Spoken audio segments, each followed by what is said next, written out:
vamos dar abertura à série de palestras, trajetos, projetos desenvolvidos pelo MUB, que o artista apresenta seus processos criativos e conversa com o público e com o curador. Hoje será o Francisco Klinger de Carvalho e o curador Ricardo Rezende. Com a palavra, o curador Ricardo Rezende. Boa tarde. Obrigado, Ciro, pelo convite para a gente estar aqui hoje conversando com vocês, né, nessa exposição que acaba de inaugurar. Ela inaugurou terça-feira passada, do artista Klinger Carvalho, um artista que eu conheço já há alguns anos, né? A gente vem se encontrando por aí. O Klinger é um viajante, ele não para, né? Ele tem uma esposa, na verdade, que puxa sempre para viajar. E aí, conforme ele vai chegando nesses lugares, ele vai formando um novo circuito de pessoas, de amigos, né, de artistas. Ele é um fazedor antes de tudo, né? Um artista que insiste muito em mostrar o trabalho dele e em mostrar trabalhos de outros artistas também, né? Ele tem essa característica que eu admiro bastante nele, que ele persiste contra todas as adversidades do sistema da arte, né? Que dificultou muito para o artista expor, né? Mostrar seu trabalho, né? Então o Klinger é esse batalhador, né? Para essa cena artística aí, né? A gente se encontrou na Colômbia em 2009, né? O Klinger nesse momento estava vivendo na Colômbia, né?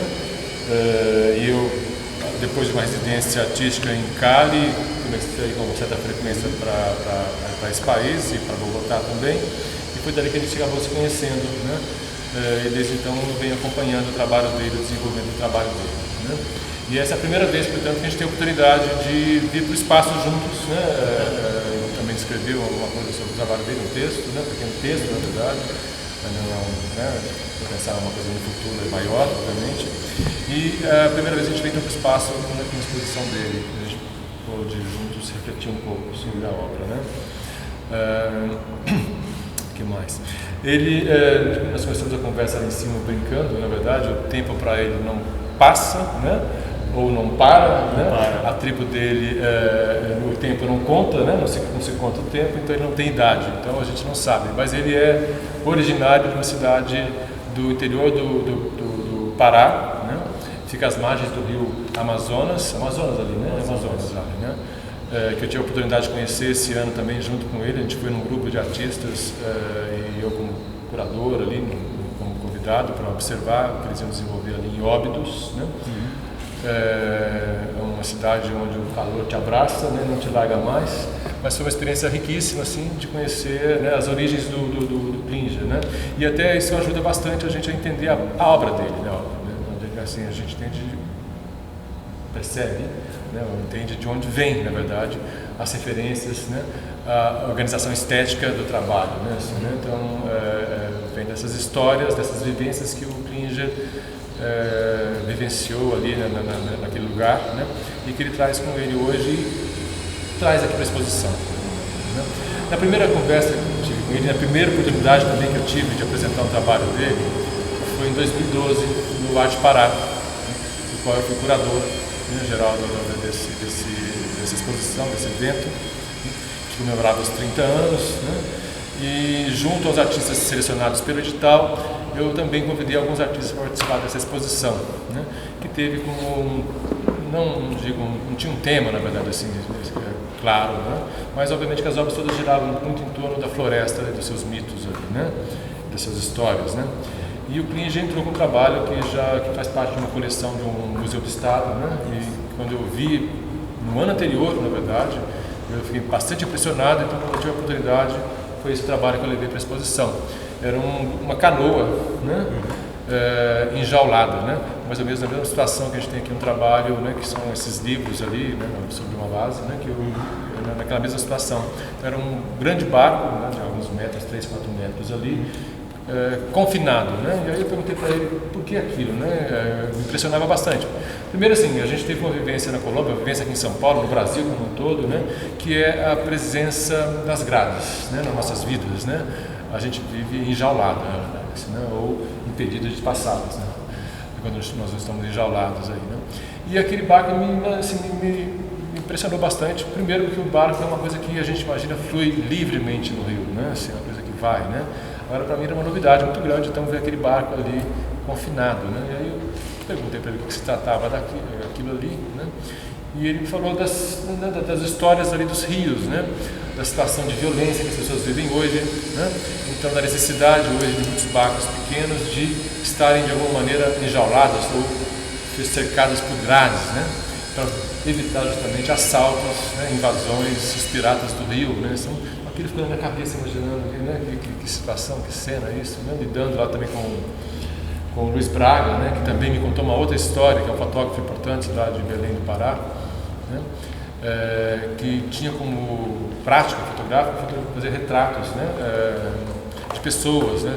Nas ruas, nos cantos da cidade ali, e que estava encontrando dificuldades cada vez maiores de fotografar as pessoas, que muitas se recusavam por medo, né? Daquela pessoa abordando eles que elas não conheciam, não deixava mais ele entrar nas casas para fotografar os interiores das pessoas ali, e em alguns casos mesmo pediam para pagar, né? Assim, só fotografariam para pagar. Então ele estava encontrando essa dificuldade também diante dessa resistência, desse medo na cidade, né? De alguma maneira, né, o Klinger contava para mim também sobre os barcos que circulam na Amazônia, né? E ele estava sendo obrigado então a ir para a floresta, né? Assim, fotografar a floresta mesmo nessas condições, né? Então essa foi a primeira vez assim, que eu tive esse contato com o Klinger, né? E aí é uma surpresa muito grande, então, ver esse conjunto aqui, né? Onde, de novo, né, essa presença da rede, das grades né, forte, né? Essa coisa de trabalhar também com a precariedade, né, dos materiais, né? Que muitos materiais são encontrados, assim como, né, essas fiações que ficam soltas, né? De novo a ideia do confinamento ali naquela casinha fechada, que é um trabalho que eu vi na Colômbia. Tinha um trabalho parecido, esse estava na Colômbia também, né? Vi uma exposição numa galeria onde eu estava expondo nesse ano que a gente se conheceu, né? Que tinha uma situação também como essa de um outro trabalho, onde tinha uma casa confinada, né? Entre grades aí, né? E era muito impressionante também porque a gente via na Colômbia, né? Não sei qual foi a influência dessa vivência ali em Bogotá, em Cali, né? Medellín, né? Onde eu nunca tinha visto isso. Eu acho que nós estamos caminhando para isso, eu acho, hoje. A Colômbia, pelo contrário, está saindo dessa situação de criminalidade extrema, né? De medo, né? Cali e Medellín foram consideradas nos anos 80 as cidades mais perigosas do mundo, né? As duas tinham esse título, né? Cali era a primeira, na verdade. Então eu vi coisas em Cali que eu nunca tinha visto antes. Não é uma grade na frente da casa, era uma grade que envolvia a casa inteira. Era impressionante isso, assim, né? Você passava a grade ia subindo e contornando a casa, assim, né? Então a situação era essa, né? Que a gente estava vivendo. E aí, de repente, a gente encontra isso no trabalho do Klinger, né? Esse extremo, na verdade, do confinamento, né? Não sei, eu acho que o Klinger podia falar um pouquinho do trabalho dele também agora, assim, dessa trajetória dele, né? De sair de Óbidos, né? Sai pelo mundo, sai para Manaus primeiro, depois voltou, não é isso? Foi para Belém, Pará, né? E acho que é interessante você falar um pouquinho dessa trajetória sua, né? A sua formação, eu acho, né? Como é que se deu essa formação também, né? Eu saí de Óbidos, eu acho que foi em 86. Aí eu fui para Belém, porque a cidade em si, como o Ricardo, o Aguilar conheceram, ela não tem ela tem um limite dentro do campo artístico, né? Ainda é muito naif.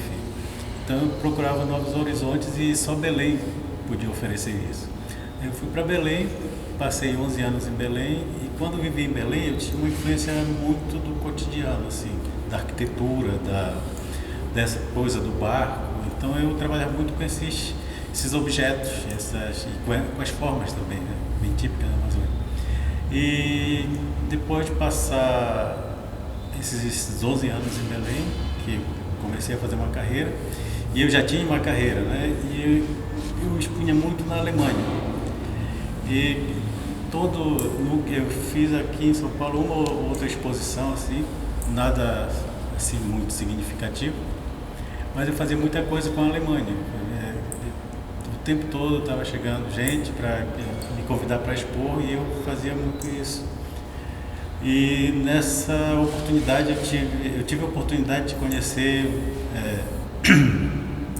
muitos artistas, que até hoje eu perdi alguns contatos, como o Biudro, própria Marina Abramovic, que se me vê hoje em dia não vai mais me reconhecer, o Anthony Gomes. Então essas pessoas ficavam no meu pé, pedindo para eu sair de Belém e fazer uma carreira na Europa. E eu sempre dizia assim, não tenho interesse de sair, porque a minha influência era toda ali. Eu tinha medo de sair e perder essa referência. Aí foi que surgiu uma oportunidade, o diretor do DAAD me convidou para me inscrever numa bolsa de intercâmbio que se chama... não se chama, a bolsa se chama, DAD se chama Serviço Alemão de Intercâmbio Acadêmico. E aí eu decidi aplicar, depois dele insistir muito, e foi quase uma mistura assim. Daí teve uma curadora que escreveu, o próprio professor, foi o Tony Craig, daí começou a insistir, a se comunicar, e daí eu decidi, me convidaram e deu certo de eu ir. E eu fui assim com o objetivo de ir só por 1 ou 2 anos, porque a ideia era não perder essas referências que eu tinha. Só que eu cheguei para lá e o mundo mudou. Como o Ricardo diz, que eu sou um batalhador e eu sou muito de me envolver. Onde eu chego, já vou batendo na porta. Eu não tenho medo de me expor para as pessoas e de buscar. Quando eu fui ver assim, dentro de 1 ano eu já tinha toda uma estrutura em Düsseldorf, que foi onde fiquei, e é onde frequentei a academia também. E lá, só que eu passei 6 meses em conflito, pleno conflito, assim, porque o que eu percebi que as academias, a estrutura de academia na Europa, ela se baseia muito na história da arte.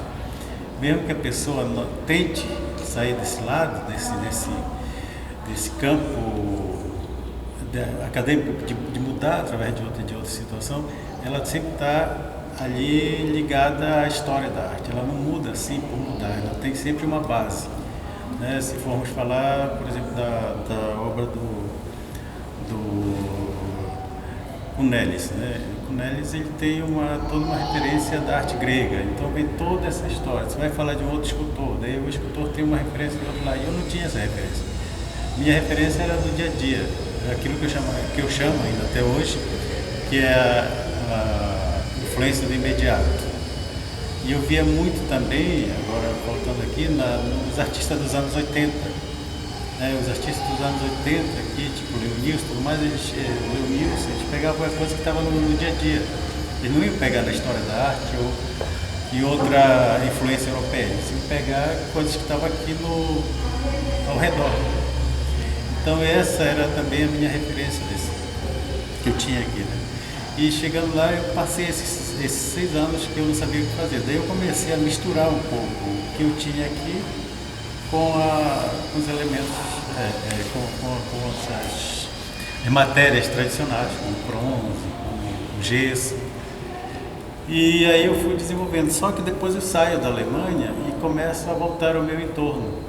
E dentro desse entorno eu voltei a fazer o que eu fazia antes, que era a grade, que era a forma natural, como o Ricardo viu, que era um barco de 96 mais ou menos, que eu já fazia isso, eu fazia sempre a coisa de envolver um objeto, ter um objeto, envolver esse objeto.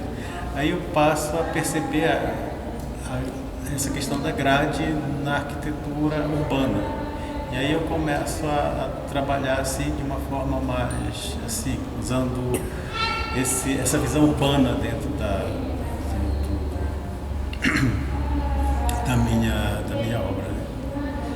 E uma coisa assim, por exemplo, eu sempre trabalho como o Ricardo também está dizendo, essa precariedade também. E a precariedade também eu sempre puxei na obra, de fazer isso na obra.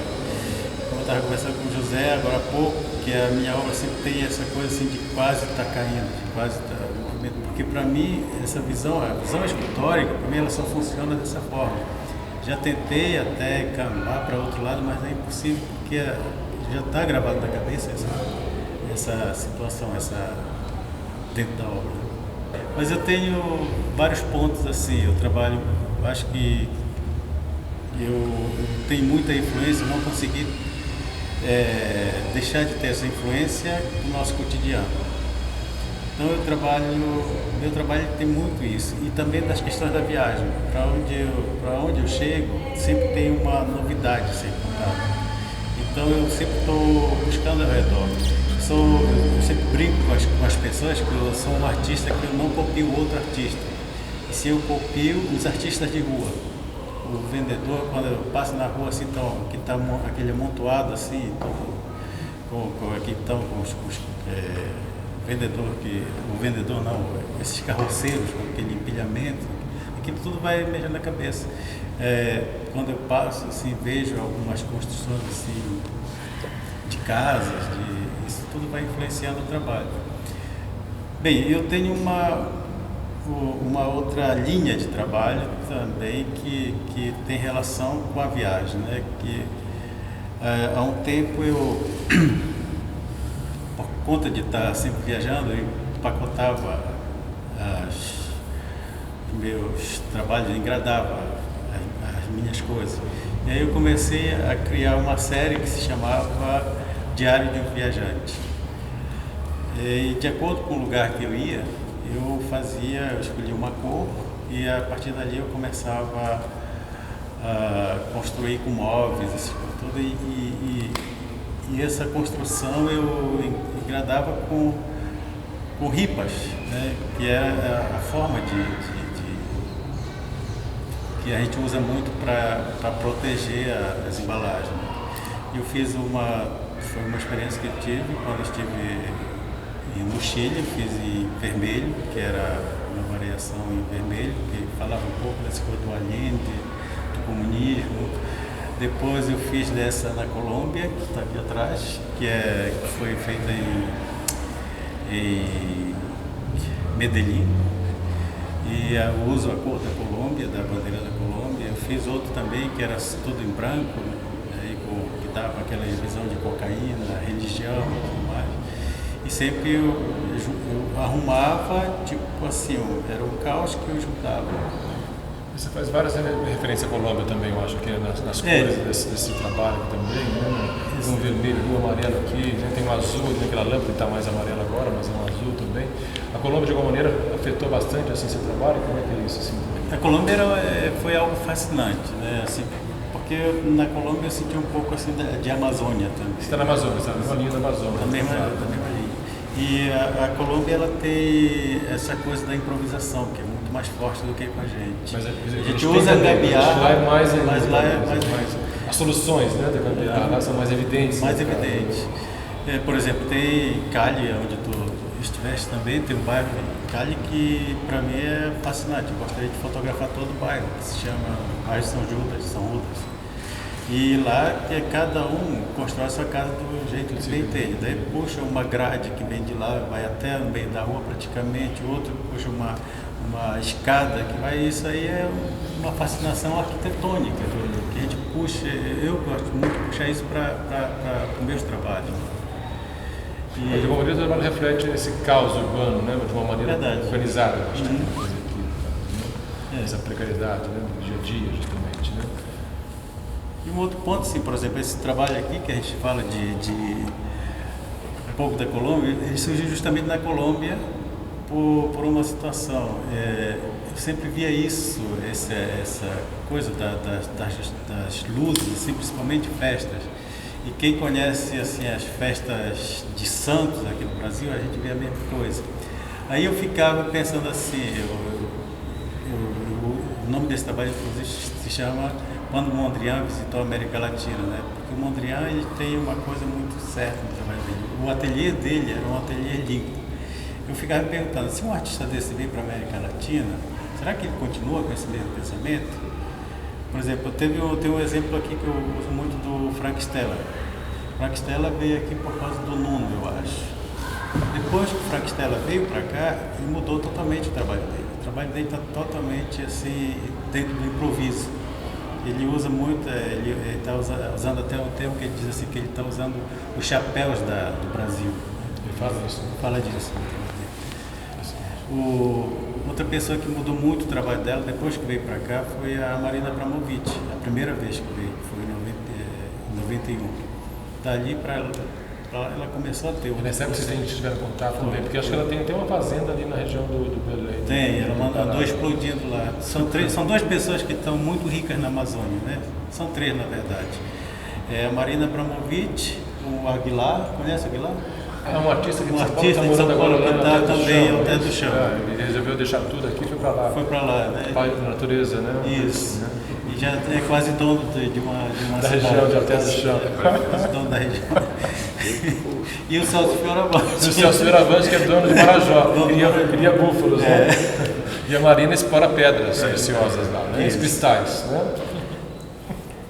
E, bom, Alguma coisa tem na Amazônia, hein?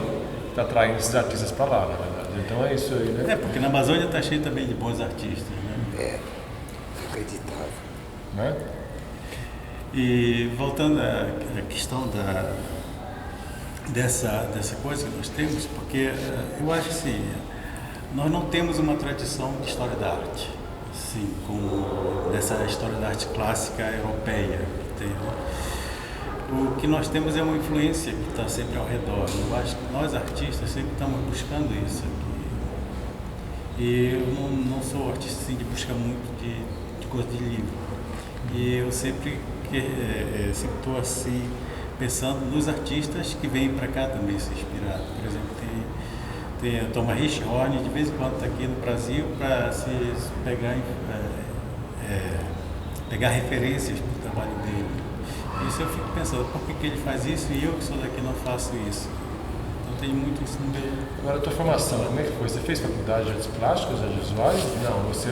Não, eu fiz uma... A minha situação é bem interessante. Quando eu estava já em Belém, já tinha uma carreira e todos os professores que estavam na universidade eram meus concorrentes. E para fugir desses professores, como eu já tinha mais ou menos essa promessa de sair, de ter essa bolsa, eu fui fazer música para fugir um pouco dos professores de arte, porque os professores de arte visuais, não querendo criticar alguns professores aqui, né, mas eles limitam os alunos, principalmente no norte do Brasil. Ou limitava, não sei como é que está hoje, né? E eu, para não ter contato com esses professores e não ter essa influência deles, desse classicismo de universidade, de ensino, eu fui para a área de música, que eu sabia que eu não iria seguir essa carreira. Aí depois disso eu fui fazer pós-graduação na Alemanha, na Academia de Arte de Düsseldorf, onde já passaram por lá um artista chamado José Espanhol, não sei se vocês conhecem, o Carlito Carvalhosa, Lívia Flores. E ali eu tive como professor o Tony Craig e eu fiquei um bom tempo. De lá eu tive essa relação assim um pouco com a acadêmica. Essa tua formação, ela indica bastante, você mesmo é uma formação na escultura. Isso. Essa predominância da escultura no seu trabalho, você tem alguns desenhos, né, nesse momento. O desenho ele é um complemento para mim e é um hábito que eu tenho. Mas ele também funciona como estudo para as esculturas? Não, alguns sim, alguns não. Os que funcionam como estudo deles são outros. Geralmente eu gosto de desenhar e de fazer referências ao que eu produzo. Mas talvez seja até o contrário, né? O desenho vem depois da escultura, uma coisa assim. Muitos vêm assim. Os que eu mostro, eles são referência à escultura. Os que eu não mostro são projetos. E o desenho é um hábito que eu tenho de sempre ficar... Acho que uma necessidade do artista, né? Geralmente eu acho que quem trabalha com escultura ele gosta de desenhar. Acaba sendo até, de uma certa forma, tradicionalista nesse aspecto, porque não faz outros experimentos, acaba ficando limitado ao desenho, quer dizer, limitado entre aspas. E eu sempre gostei de expor, fazendo relação com o desenho, sempre foi isso. Eu fiz uma exposição em Porto Alegre, que era uma obra no meio e o resto todo ao redor de desenhos. Assim que a gente observa também na exposição, né, que a matéria é um elemento importante assim, no trabalho da mente, né, nessa escultura. Né? Mas tem um trabalho aqui que chama um pouco a atenção pelo inusitado do que você está usando como matéria, como matéria, né? A gente vê, né, madeira, o ferro, né? A lâmpada, né? A luz também como matéria. E tem esse trabalho aqui que você fez recentemente, eu não sei se foi lá em Óbidos que você fez, foi a primeira vez que eu vi o trabalho, foi feito em Óbidos. Esse já é a terceira apresentação dele, né? E aí você traz um elemento natural, né? Orgânico, em decomposição, né? Porque é um peixe salgado, né? É considerado o bacalhau da Amazônia, né? Talvez um dos alimentos principais da culinária, da comida, né? Amazonense. Eu não sei se tem... Qual é a relação que você está fazendo com ele aqui nessa exposição? E assim, ele está de alguma maneira enjaulado ali também, né? Tem uma coisa meio que uma forca também ali, né? Você deixa aquela corda evidente também. Como é que é esse trabalho, né? Bom, a gente tem que lembrar uma coisa também, que eu venho da Amazônia e mesmo vivendo em outro espaço, sempre tem essa coisa da lembrança, sempre tem ainda essa influência. O barco também é outra coisa presente, né? Claro, os trabalhos mais antigos. Os antigos ele é muito forte. O que eu vi lá em Belém do Pará, exposto, né, no Museu da Universidade, ali tem um trabalho, né, e outros trabalhos você mostrou imagens, né? Tem sempre uma estrutura de barco também, né? Uma forma, estrutura, mas também que leva a gente a pensar na espinha do peixe também, naquela estrutura do formato orgânico da espinha do peixe. Como é que é isso? É porque o próprio barco, a estrutura do barco, ele é baseado na estrutura da espinha do peixe, né? Não sei de onde vem isso, mas é geralmente aquela forma olhada de baixo para cima, subir, que tem essa formação do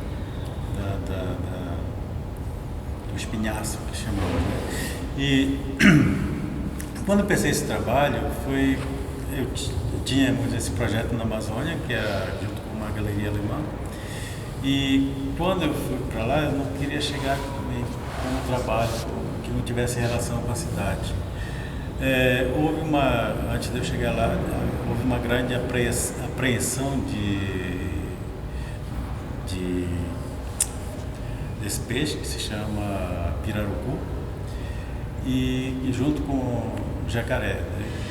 Aí eu fiquei pensando como eu poderia resolver isso dentro de um trabalho meu, para falar um pouco disso, que é um lado meio político, ecológico. Que é uma exploração desenfreada. E a pesca dele com respeito, né, os ciclos do peixe, e ele a princípio está em extinção, né, desaparecendo. Né? Extinção, mas desaparecendo. E hoje em dia ele virou praticamente o prato principal na Amazônia, por conta de outros peixes também está desaparecendo, por causa da indústria de pesca. E ele é de grandes dimensões, né? Chega a uns 3 metros. 2, 3 metros. E eu pensei nisso assim, como envolver as pessoas. Eu comecei a pensar no cheiro, comecei a pensar numa coisa assim, de envolver a interação com o público, né? E a reação com quem estava vendo. Porque eu fiz isso em 2000 também, numa viagem que eu fiz pela Amazônia, que eu ia, onde eu chegava, pegava aquilo que as pessoas gostavam e transformava aquilo em outro elemento, assim, em uma coisa de observação. Para eles, eu buscava saber o que eles achavam daquilo, sendo um elemento de contemplação, né, e não mais como utilitário. E eu fiz essa mesma reação, eu criei essa mesma situação com esse trabalho, que eu trabalhava o cheiro, eu trabalhava tudo e colocava um objeto que era do cotidiano deles, ou não um objeto, mas um elemento, né, que era do cotidiano deles, e que eu tirava daquela função, que é a função alimentar. E foi engraçado que uma pessoa começou, passado 2 dias da abertura da exposição, daí uma pessoa escreveu assim: não suba com faca, porque eles têm o hábito de cortar isso aqui e tomar cachaça, né? Cortar o peixe. Aí aconteceu uma coisa mais incrível ainda. No dia que terminou a exposição, alguém foi e roubou o peixe. Porque eles não têm a visão deles não é uma visão contemplativa. Eles olham isso não como uma obra de arte, assim, como comida.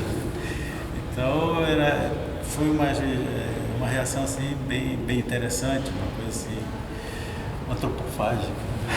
Mas e a grade ali também? A grade ele serve como impedimento. A grade para mim ela já faz parte, né? É um elemento do meu trabalho. Se ela não tivesse a grade, não seria mais um objeto, não teria essa visão, esse sentido escultórico, né? Que eu gosto de colocar, né? Que é uma característica. Sempre há da forma escultórica. Então, essa exposição é fantástica. Tem dois momentos, sendo um momento totalmente imaginário, tal como você levantar essa grade atrás e botar ela no alto, ou botar essa grade no chão, ou botar as grades no chão, porque tem um momento em que você não sabe se você está tirando a grade ou se você vai pôr a grade. Então tem esse recurso de riqueza inerente. Então é algo de dá uma vazão imensa de riqueza de significados e de significantes. Essa exposição realmente. Ao mesmo tempo tem essa agressividade, essa presença da grade, né? Ali atrás daquela casinha com as lanças, né? É algo que machuca fisicamente, visualmente, na verdade, né? Mas ao mesmo tempo você tem, né, a própria casinha que está ali confinada, né? Com aquela luz que está saindo ali de dentro pelas janelas, né? Tem um lirismo, né? Uma poética assim, de uma docilidade, né? De um aconchego. E aquele fumo de batom naquela casinha cercada, é como se o afeto tivesse sido proibido. Mas é simplesmente o batom em torno de um buraco. Eu acho que o trabalho do Clinton, a fala dele, através do trabalho, é muito atual, justamente, né, quando a gente pensa o que a gente está vivenciando hoje. E esse é o mais libertário, esse é o mais libertário.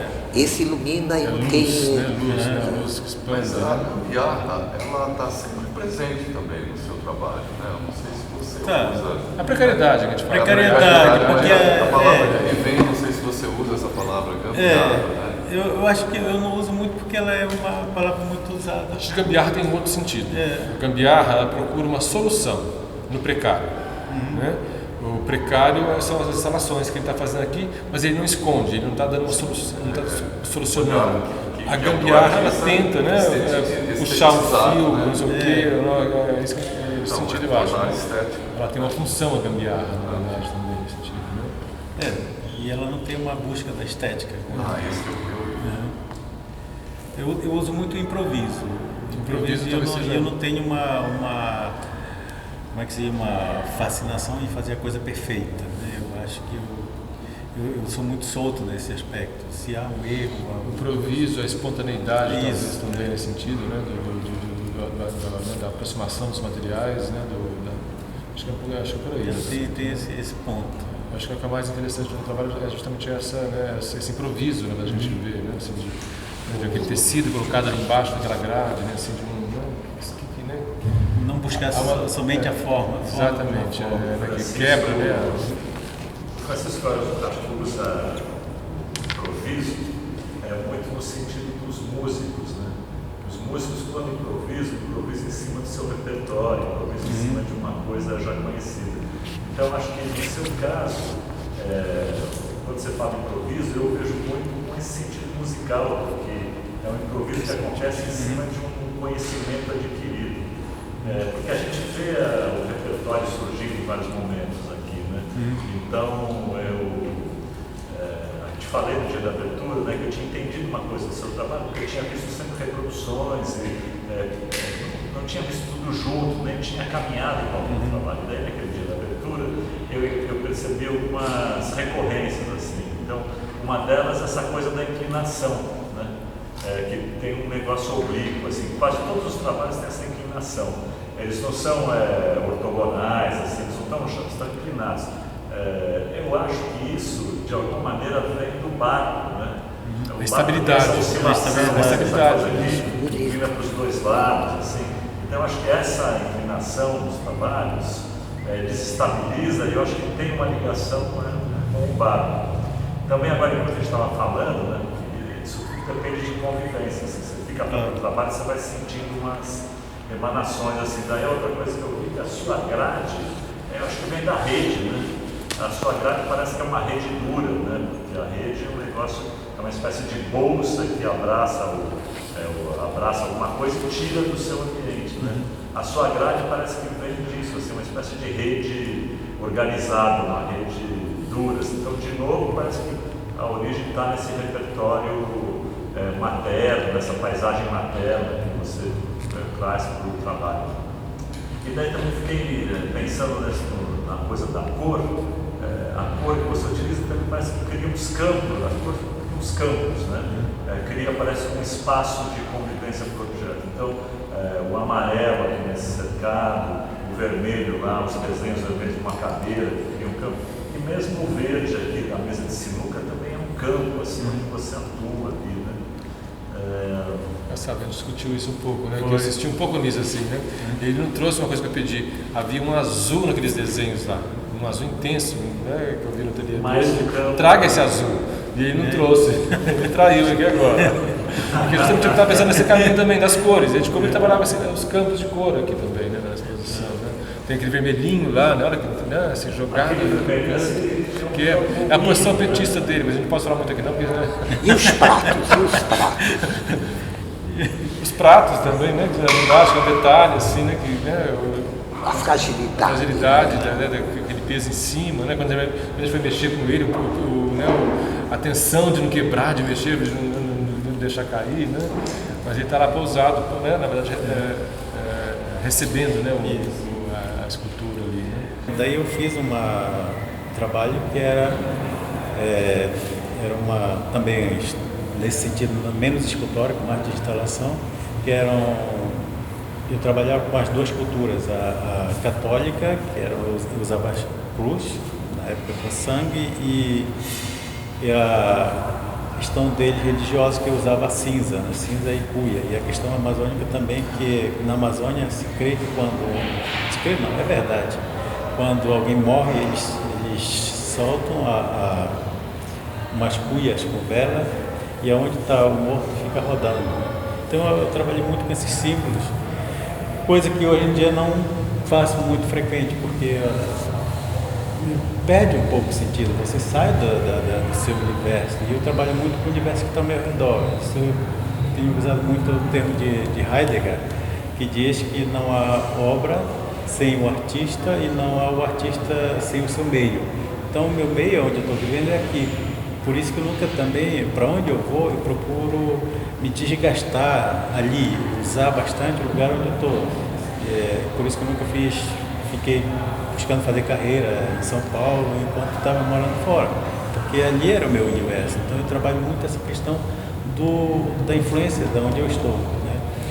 E falando de Amazônia, voltando a essa questão de lembrança, eu tenho um projeto que eu já tentei aplicar várias vezes, que é justamente trabalhar essa coisa da lembrança. Daí entra a questão sonora, que são os sons da Amazônia que eu escutava, misturando com objetos com móveis que são queimados e árvores que são queimadas, fazendo justamente essa coisa que fica na minha cabeça.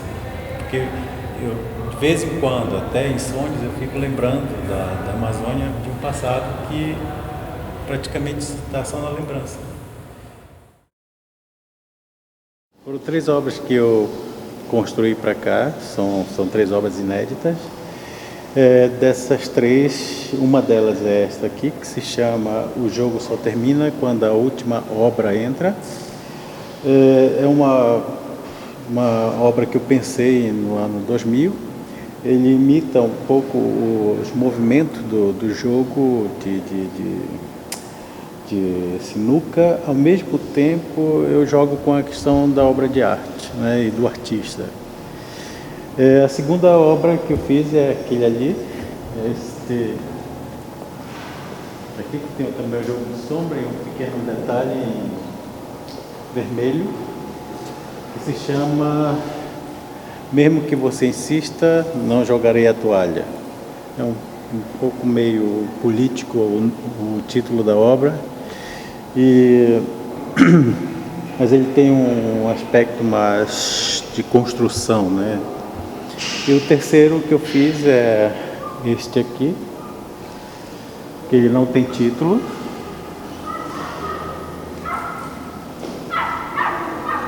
E é parte de um móvel e ele ficou quase uma coisa sacral, né?